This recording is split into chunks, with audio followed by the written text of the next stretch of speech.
here is how you bulk create student ID cards. All right, so you have one page template for your card.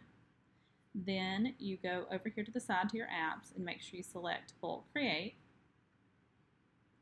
You can either enter the data manually like this, or you can upload the data from a spreadsheet. I use a spreadsheet because I just download everything to a Excel file from my Infinite Canvas. I'm going to choose my spreadsheet here and click open. Make sure whenever you have a spreadsheet that you give each column a heading. Okay, so like this one, I gave the name, first name. If you go over here, you can see this is my first name, last name, lunch number, password, so forth. All right, so I go back to my cards. I'm going to connect the data, so I click on any text I want to replace with my spreadsheet data. So I click on that and then connect data. This is going to be just their first name. All right, their password, I'm going to connect the data for that. I have a password that I've just made up.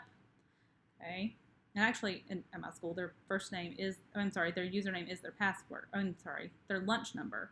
So I'm actually going to connect that as their username. So their username's lunch number, password, first name, last name, teacher, grade level. Okay, so I've got all that data connected. And then I click continue. And then generate my 22 designs for my 22 students, although I have many more than that. And it's going to create one page for every student. Okay, so each student has their own page.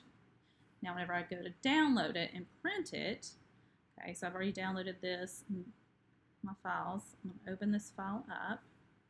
Okay, so here are my login cards. Each student has its own page. Well, I obviously don't want to give them a full page for their login cards. So I go to my printer settings, I click print. And whenever I print it, I'm going to go down to the layout, and I'm going to print either 2, 4, 6, 9, or 16 per page. I use 16 because I do small login cards. And there are all the cards, and I have 16 on one page. I just cut them apart for each of the students. And I click print, and that's how you do it.